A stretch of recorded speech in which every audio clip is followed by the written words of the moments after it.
My name is Diana Chen. I am 45 years old, the CEO of Chen Digital Solutions, former software engineer. The smell of fresh coffee and nervous sweat filled the conference room as I watched candidate number 7 walk through the door for his interview. He was older than the others, maybe 50, with graying hair and a cheap suit that had seen better days. He kept his head down as he approached the table, clutching a worn leather portfolio like it was a lifeline. When he finally looked up and saw me sitting at the head of the interview panel, his face went white as paper. "Hello, Marcus," I said quietly. "It's been a long time." Marcus Hoffman, my former best friend, my former business partner, the man who'd stolen my half of our software company 15 years ago with a forged contract and a smile on his face.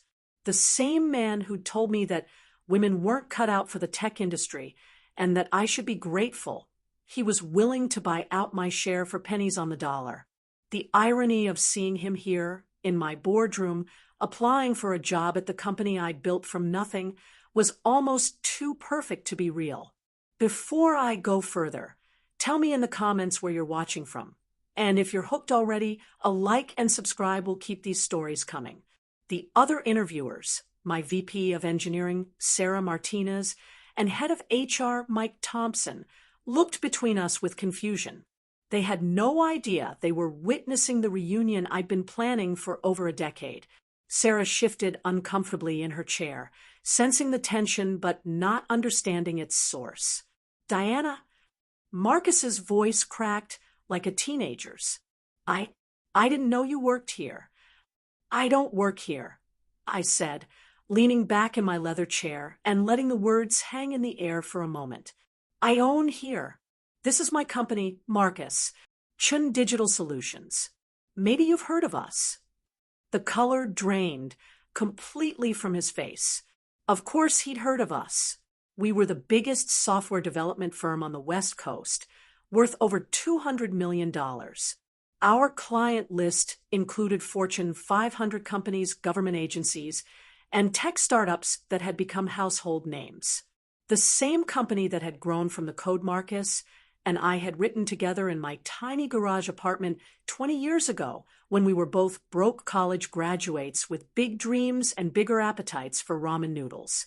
I watched him process this information, seeing the exact moment when he realized that the Diana C., listed as CEO on our website, was the same Diana Chen he'd screwed over 15 years ago. The same woman he'd told would never make it in Silicon Valley because she was too emotional and didn't understand how business really works. "Please," Marcus whispered, his hands trembling as he gripped his portfolio tighter. "Can we talk privately?" I glanced at my colleagues, both of whom were staring at us with barely concealed curiosity. Sarah had worked for me for 8 years and had never seen me lose my composure. Mike had been with the company since the beginning and knew bits and pieces of my history, but not the full story of how I'd ended up starting Chen Digital Solutions alone instead of as part of the partnership that had originally been planned. "Sarah, Mike, could you give us a moment?" I asked, my voice steady and professional despite the earthquake happening in my chest. They exchanged glances, but stood up without question.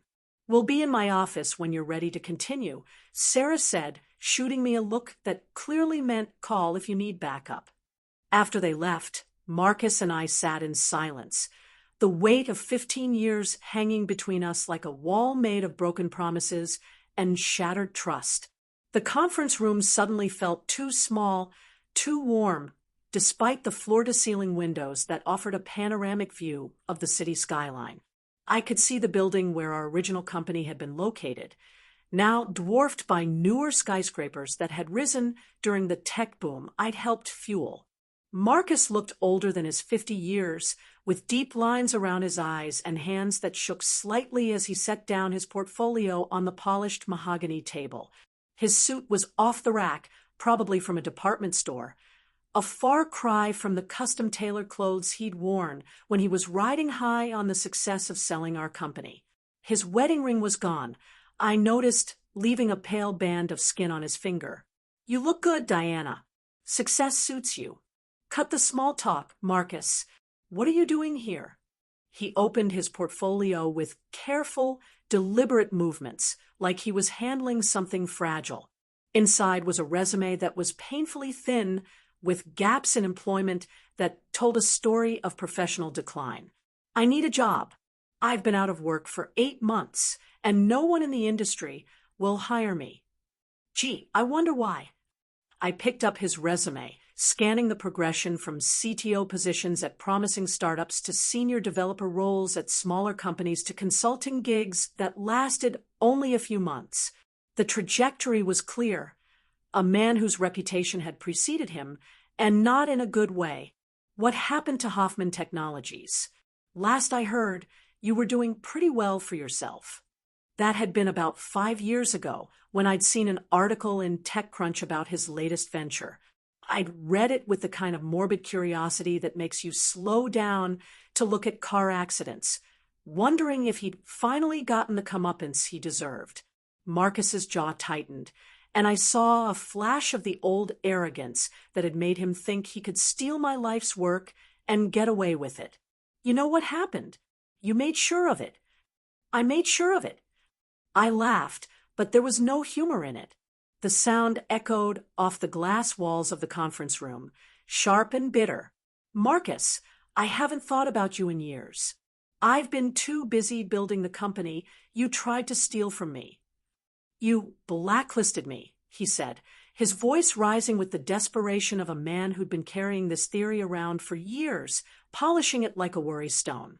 Every time I got close to landing a major contract, somehow my potential clients would hear stories about my questionable business practices. Every time I tried to raise funding, investors would suddenly lose interest after doing their due diligence. I studied his face, seeing the paranoia and desperation that had clearly been eating at him for years. His eyes darted around the room, like he expected hidden cameras or recording devices. This wasn't the confident, charismatic man who'd convinced me to trust him with everything I'd worked for. This was someone who'd been looking over his shoulder for so long that he'd forgotten how to stand up straight. You think I've been sabotaging your career? I know you have, and I understand why. What I did to you was wrong, Diana. I was young and stupid and scared, and I made a terrible mistake. A mistake. I stood up so fast that my chair rolled backward and hit the wall with a soft thud. The sound seemed to echo in the sudden silence. You forged my signature on a contract that gave you sole ownership of our company. You had me escorted out of my own office by security guards who looked at me like I was some kind of criminal. You told everyone in the industry that I was an unreliable partner who couldn't be trusted with important decisions. When Rachel finally spoke, her voice was different, colder, more honest than I'd heard it in years. Yes, the word hit me like a physical blow. I'd been expecting it, but hearing it out loud still felt like the world was ending. How long? 6 months. 6 months. Half of our engagement. I thought about all the family dinners where they'd sat across from each other, all the times Rachel had helped me pick out wedding dresses and flowers and venues while she was sleeping with my fiancé behind my back. Why? I whispered. Rachel's laugh was bitter and sharp. Because I could. Because you've always had everything handed to you. And I wanted to see if I could take something away for once. Rachel, you want to know the truth? Emma, I slept with him just to prove I could take what's yours. And it was easier than I thought it would be. The line went dead. I sat in the dark kitchen for hours, staring at my engagement ring and thinking about the wedding invitations we'd already sent out, the deposits we'd already paid, the life I'd been planning that had just crumbled into nothing. When the sun came up, I called off the wedding. 2 years later, I was standing in a different kitchen, in a different house, wearing a different engagement ring.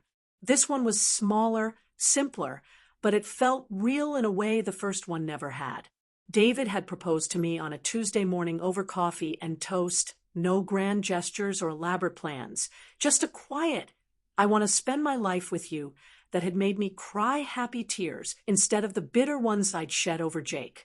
You're sure about this?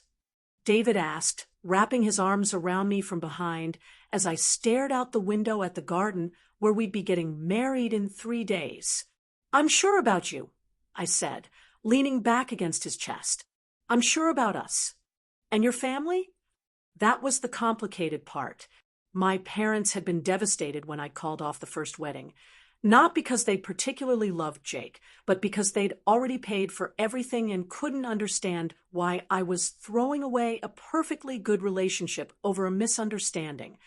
They'd been even more upset when I'd refused to reconcile with Rachel, who had moved in with Jake immediately after our breakup, and was now planning her own wedding to my ex-fiancé.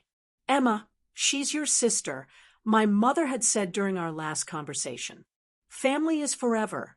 Men come and go, but blood is blood. What about loyalty? I'd asked, what about the fact that she deliberately set out to destroy my relationship? She made a mistake. People make mistakes. But it hadn't been a mistake. Rachel had been clear about that. She'd done it on purpose, as some twisted test of her own power, and she'd never once apologized or shown any remorse. Now, with my second wedding 3 days away, my parents had given me an ultimatum. Invite Rachel, or they wouldn't come. I can't do it, I told David. I can't have her there on our wedding day, pretending to be happy for us when she spent months trying to destroy my last relationship. Then don't invite her. But my parents will make their own choice, just like you're making yours. I turned in his arms to look at him. David was nothing like Jake, quieter, steadier, more honest. He was a high school teacher who coached the debate team and spent his weekends building furniture in his garage.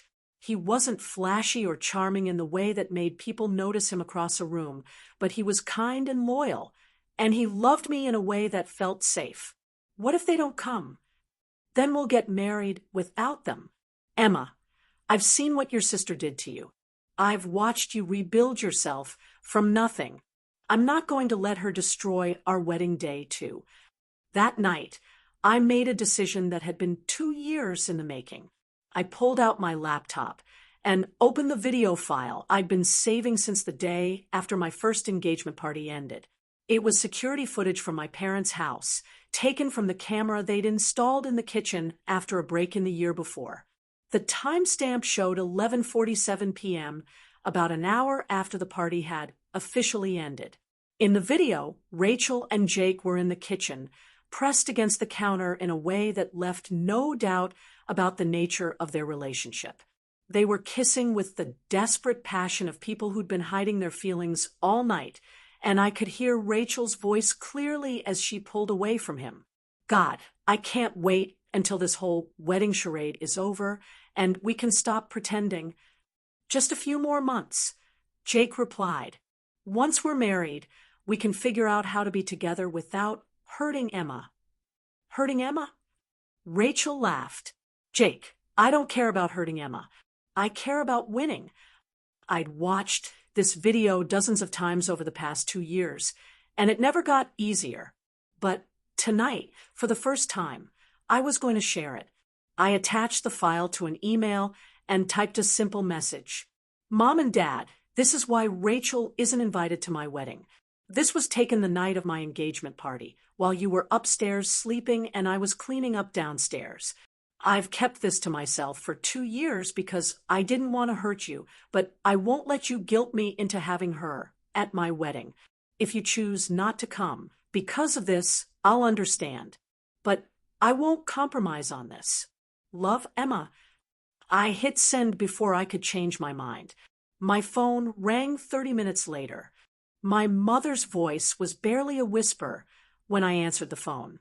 Emma, we need to talk. I know. Can you come over? Tonight. I looked at David, who was reading on the couch beside me. He squeezed my hand and nodded. Go, he said quietly. I'll be here when you get back. The drive to my parents' house felt like traveling back in time. Every street corner held memories of the life I'd built with Jake, the future I'd planned that had crumbled in a single conversation. I'd avoided this neighborhood for months after the breakup, taking longer routes to work just to avoid passing the coffee shop where Jake had proposed or the park where we talked about buying a house together. My father was waiting on the front porch when I pulled into the driveway, his face gray in the porch light. He looked older than I remembered, more fragile, like the video had aged him years in the span of 30 minutes. "Emma," he said as I walked up the steps. "I'm so sorry." Inside, my mother was sitting at the kitchen table with her laptop open. The video paused on a frame that showed Rachel and Jake in an unmistakably intimate embrace. Her eyes were red from crying, and she had a box of tissues clutched in her hands like a lifeline. "How long have you had this?" she asked without looking up. "Since the night it happened. I found it the next morning when I was trying to figure out if I was going crazy or if what I suspected was really true." "Why didn't you show us before?" I sat down across from her, in the same chair where I'd eaten breakfast every morning before school, where I'd told them about getting into college, where I'd announced my engagement to Jake with tears of joy in my eyes. "Because I knew it would destroy you. Because I knew you'd blame yourselves for not seeing it. Because I thought maybe I could handle it on my own and protect you from the truth." My father joined us at the table, his hands shaking slightly as he poured himself a cup of coffee. "We failed you, Emma. We should have seen what was happening. We should have protected you. Dad, you couldn't have known. They were careful. They made sure never to be obvious when anyone was watching. Except for this," my mother said, gesturing at the laptop screen. "They weren't careful enough. They thought everyone had gone to bed. They thought they were safe." My mother finally looked at me, and I saw something in her eyes that I'd never seen before. Not just sadness, but rage. Pure, maternal fury at the people who'd hurt her daughter. What Rachel said in this video, she whispered, about not caring if she hurt you, about wanting to win. That's not the daughter I raised. Mom. No, Emma, I need to say this.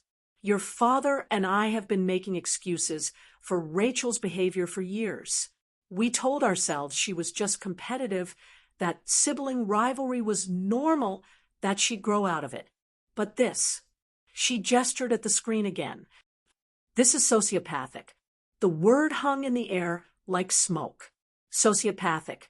It was a clinical term that made Rachel's actions sound like a diagnosis rather than a choice, but somehow that made it worse, not better. We've been enabling her, my father said quietly. Every time she did something cruel to you, we made excuses. We told you to be the bigger person, to forgive and forget, to remember that family comes first. You were trying to keep the family together. We were being cowards. My mother said firmly, we were taking the easy path instead of holding Rachel accountable for her actions. And in doing that, we failed you. I felt tears starting to build behind my eyes. I just wanted you to be at my wedding. I wanted my parents there when I married the man I love. We will be there, my father said immediately. Emma, we will absolutely be there. But what about Rachel? What about family loyalty and blood being thicker than water, and all the things you've been saying for the past 2 years? My mother closed the laptop with a sharp click. Rachel made her choice when she decided to destroy your relationship for sport. We're making ours now. What does that mean? It means we're not just coming to your wedding, my father said. It means we're cutting Rachel out of our lives until she gets the help she clearly needs and makes genuine amends for what she's done. I stared at them, hardly believing what I was hearing. For 2 years, they'd been pressuring me to reconcile with Rachel, to put the past behind us, to be the bigger person. Now, they were talking about cutting her off completely. Are you sure? She's your daughter, too. So are you? My mother said. And we should have remembered that 2 years ago when you came to us broken and betrayed, and we told you to get over it. My phone buzzed with a text message. I glanced at it and felt my stomach drop. It was from Rachel. Mom just called. She's hysterical. What did you do? She knows, I said, showing my parents the message. Good. My father said grimly. Let her know. My phone rang. Rachel's name appeared on the screen, and for a moment I considered not answering. But I'd been avoiding this confrontation for 2 years, and maybe it was time to stop running. Hello, Rachel. What the hell did you send Mom and Dad? Her voice was sharp with panic. Mom called me crying, saying she couldn't believe what she'd seen, that she was ashamed of me. What did you do? I showed them the truth. What truth? The security footage from the night of my engagement party. The video of you and Jake in the kitchen, talking about how you couldn't wait for the wedding charade to be over. Silence. Rachel, are you there? You recorded us. I didn't record anything. The security camera recorded you. I just found the footage later when I was trying to figure out if I was losing my mind. You've had that video for 2 years, and you never said anything? I was protecting Mom and Dad. I didn't want them to know how calculated and cruel you'd been. Emma, you don't understand. I understand perfectly. You told me yourself, remember? You slept with Jake just to prove you could take what was mine. You said it was easier than you thought it would be. I was angry when I said that. I was hurt and confused, and you were honest. For the first time in months, you were completely honest about who you are and what you'd done. I could hear Rachel crying on the other end of the line, but it didn't move me the way it once would have. I'd cried too many tears over her betrayal to have any sympathy left for her regret. Emma, please. I know I made mistakes, but I'm different now. Jake and I are getting married next month, and I want you to be there. I want us to be sisters again. The audacity of it took my breath away. You want me to come to your wedding? To watch you marry my ex-fiancé? I want us to move past this. I want our family to be whole again. Our family was whole until you decided to destroy it for fun. It wasn't for fun. I was jealous, okay? You've always been the perfect daughter, the one who got good grades and made good choices, and never caused any problems. I wanted something that was yours for once. So you took my fiancé. I fell in love with him. No, Rachel. You fell in love with the idea of winning. You said so yourself in the video.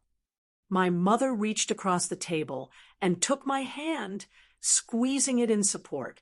My father was watching me with pride in his eyes, like he was seeing me stand up for myself for the first time. Emma, I'm begging you, don't let this destroy our family. I didn't destroy our family, Rachel. You did.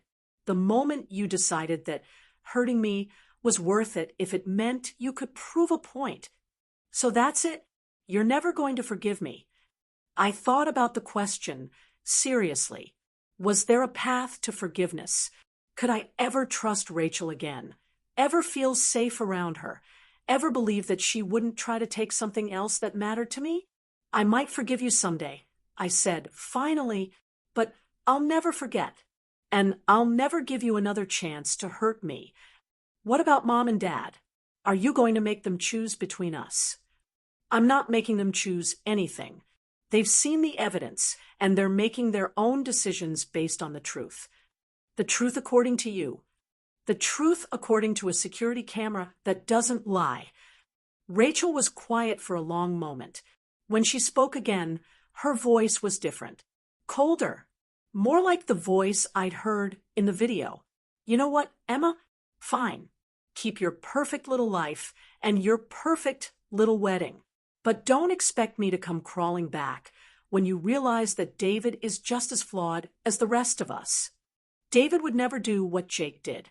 And even if he did, you'd never be the one he did it with because you're not going to be part of my life anymore. We'll see about that. The line went dead.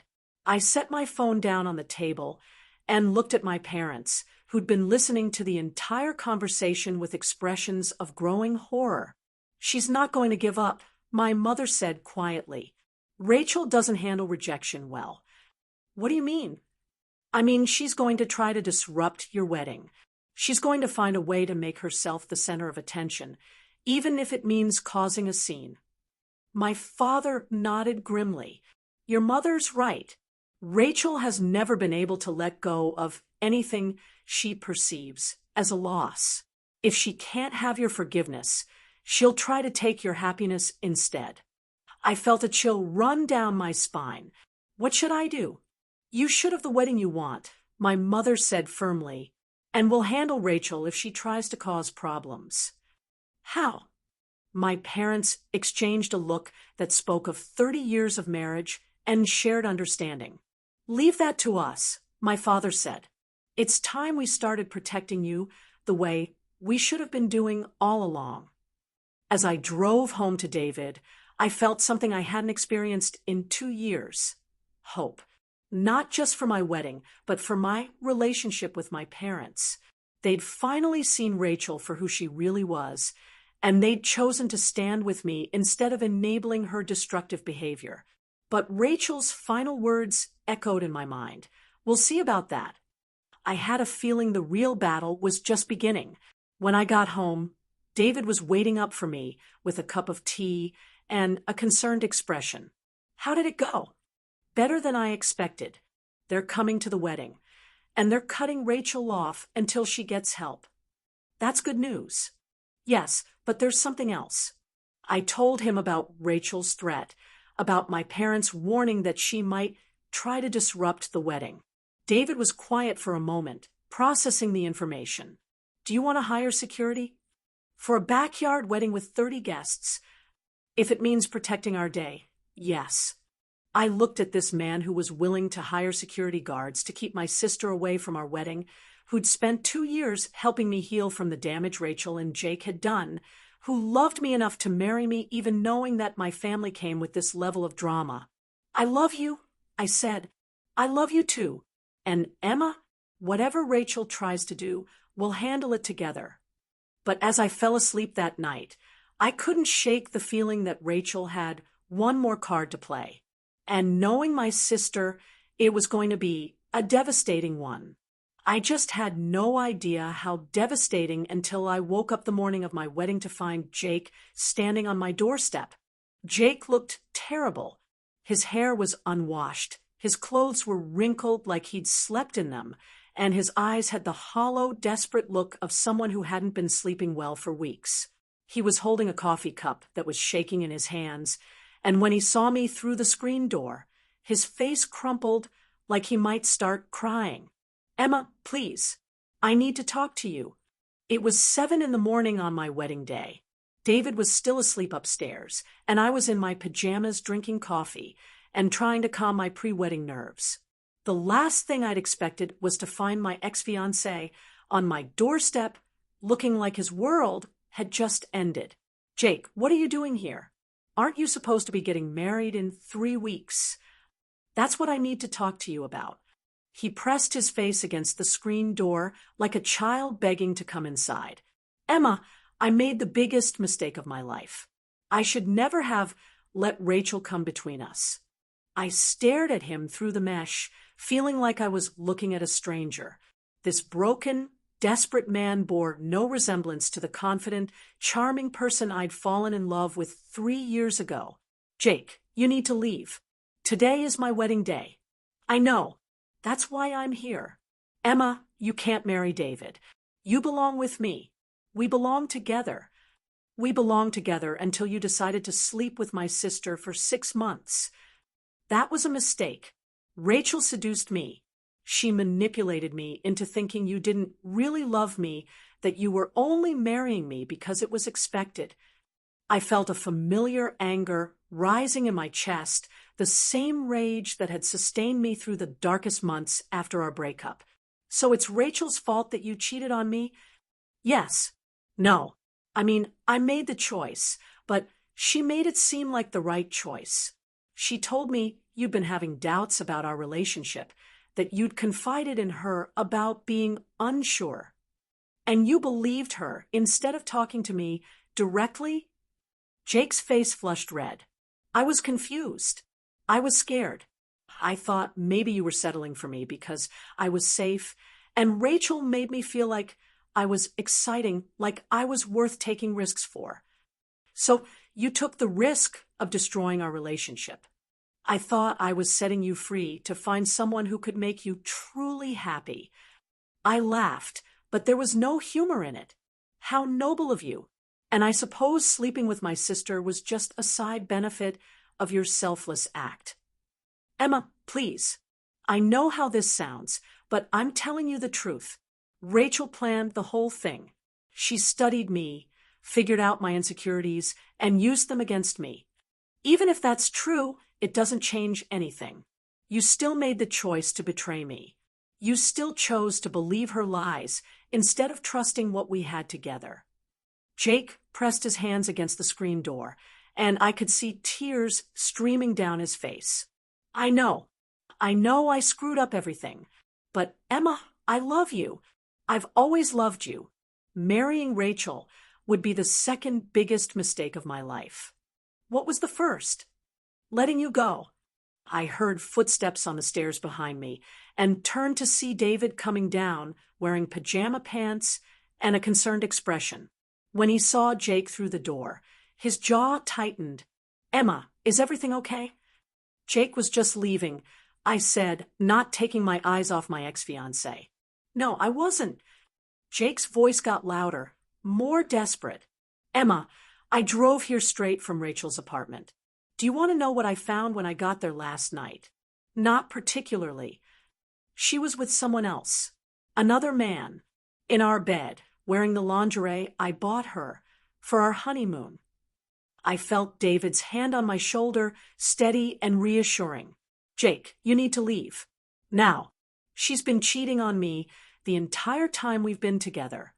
Jake continued, ignoring David completely, just like she cheated with me when I was with you. Emma, don't you see? This is who Rachel is. She destroys relationships for fun. I know exactly who Rachel is. I said quietly, I've known for 2 years. The question is, why did it take you this long to figure it out? Because I was an idiot. Because I was so flattered that someone like Rachel would want me that I ignored all the red flags. Someone like Rachel? Beautiful, confident, exciting. Everything I thought you weren't. The words hit me like a slap. Everything you thought I wasn't. Jake's face went white as he realized what he'd just said. That's not what I meant. You meant that you thought Rachel was better than me. More beautiful, more exciting, more worth risking everything for. No, Emma, that's not. Get off my property, Jake. Now. Emma, please just listen. David stepped forward, and I could feel the controlled anger radiating from him. She asked you to leave. I'm not going to ask again. Jake looked between us, and I saw the exact moment when he realized he'd lost. Not just me, but any chance of redemption, any possibility that his desperate morning confession might change anything. This isn't over, he said, backing away from the door. Emma, you're making a mistake. David doesn't know you like I do. He doesn't understand what you need.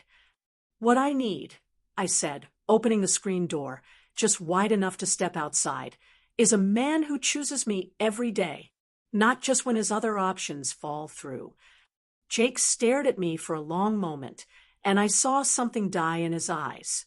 Hope maybe, or delusion. You'll regret this, he said finally. The only thing I regret is wasting 3 years of my life on someone who thought so little of me that he believed my sister when she told him I didn't really love him. After Jake drove away, David and I sat on the porch swing, watching the sun rise over the garden where we'd be getting married in 8 hours. Are you okay? He asked. I'm perfect, I said, and meant it. For the first time in 2 years, I'm absolutely perfect. Do you think he'll cause problems at the wedding? Probably. But you know what? I don't care anymore. Let him come. Let Rachel come. Let them both make fools of themselves in front of everyone we love. David smiled and pulled me closer. That's my girl. Your wife? I corrected. In 8 hours, I'll be your wife. The wedding was small and perfect. 30 guests in our backyard, white flowers everywhere, and a string quartet playing softly as I walked down the aisle in my grandmother's dress. My parents were in the front row, beaming with pride and joy. David's family had flown in from 3 different states, and our friends filled the remaining chairs with love and laughter. Rachel didn't show up. Neither did Jake. But as I was getting ready to walk down the aisle, my maid of honor handed me an envelope that had been delivered by courier just minutes before. It's from Rachel, she said apologetically. I almost threw it away without reading it, but something made me open it, maybe curiosity, maybe the need for closure. Inside was a single sheet of paper with Rachel's handwriting. Emma, I know you'll never forgive me, and I don't blame you. What I did was unforgivable. But I need you to know that Jake showing up at your house this morning wasn't an accident. I told him about the other man on purpose. I wanted him to realize what he'd lost, and I wanted him to try to get you back, so I could watch him fail. I wanted you to see him desperate and pathetic, begging for something he threw away. Consider it my wedding gift to you, the satisfaction of knowing that the man who betrayed you is miserable, and the woman who helped him do it is exactly as empty and broken as she deserves to be. I hope you're happy with David. I hope you get everything I was too selfish and damaged to let you have the first time. Rachel. I read the letter twice, then folded it carefully and put it in my purse. What did it say? My maid of honor asked. It said goodbye. As I walked down the aisle toward David, I thought about the journey that had brought me here, the betrayal that had nearly destroyed me, the months of rebuilding myself from nothing, the slow process of learning to trust again.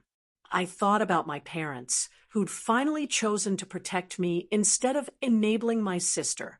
I thought about Rachel, alone in whatever life she'd built from the wreckage of other people's happiness.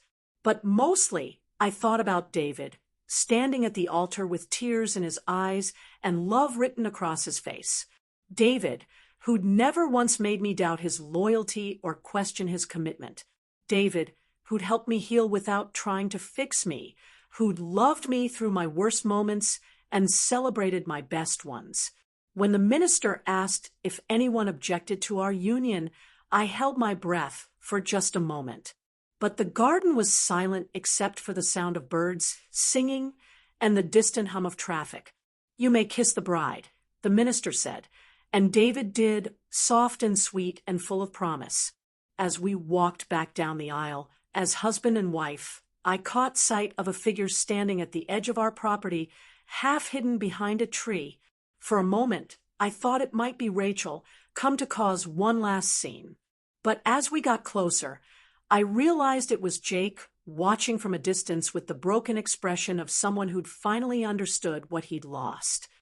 I could have felt sorry for him. I could have felt vindicated or angry or sad. Instead, I felt nothing at all. I turned away from him and focused on my husband, on our guests, on the life we were building together. Jake was part of my past, a chapter that was closed and filed away. He had no power over my present, no claim on my future. At the reception, my father stood up to give a toast. 2 years ago, he said, his voice carrying across the garden, our family went through a difficult time. We learned some hard truths about loyalty, about forgiveness, and about the difference between enabling bad behavior and showing unconditional love. He looked directly at me, his eyes bright with unshed tears. Emma, you showed us what real strength looks like. You showed us that sometimes the most loving thing you can do is set boundaries, even when it's painful. You rebuilt your life from nothing, and you did it with grace and dignity and an open heart. He raised his glass. To Emma and David, who proved that real love isn't about taking what belongs to someone else. It's about building something beautiful together. As everyone raised their glasses, I saw my phone light up with a text message. For a moment, I thought it might be Rachel, unable to resist one final attempt to insert herself into my happiness. But it was from an unknown number. Congratulations on your wedding. You deserve all the happiness in the world. I'm sorry for everything. Jay. I showed the message to David, who read it and then deleted it without a word. No looking back, he said quietly. No looking back, I agreed. Later that night, after the last guest had gone home and we'd cleaned up the garden, David and I sat on our porch swing, still in our wedding clothes, watching the stars come out. Any regrets? He asked. I thought about the question seriously. Did I regret the pain of the last 2 years? The loss of my relationship with Rachel? The way my family had been torn apart and slowly rebuilt? No, I said finally, I don't regret any of it, because if none of that had happened, I never would have found you. Even if it meant losing your sister, I didn't lose my sister. I discovered that the person I thought was my sister never really existed. Rachel showed me who she really was, and I chose to believe her. David was quiet for a moment. Do you think she'll ever change? I don't know, and it's not my responsibility to find out. What if she tries to contact you again? Then I'll do what I did today. I'll choose my own happiness over her drama. As we sat there in the peaceful darkness, I thought about the video that had started this whole confrontation, the security footage that had finally shown my parents the truth about Rachel's character. I thought about Jake's desperate morning visit, about Rachel's final letter, about all the ways they'd both tried to insert themselves into a day that belonged to David and me. But mostly, I thought about how free I felt. Free from the obligation to forgive people who weren't sorry. Free from the burden of maintaining relationships with people who didn't value me. Free from the fear that loving someone meant giving them the power to destroy me. I'd walked down the aisle alone, without my sister by my side, without the approval of everyone in my family. But I hadn't walked alone. I'd walked toward a man who'd proven his love through actions, not words. I'd walked toward a future built on trust and honesty and mutual respect. And I'd walked away from a past that no longer had any claim on me. Mrs. Chen, David said, using my new name for the first time. Yes, Mr. Chen? I love you. I love you too.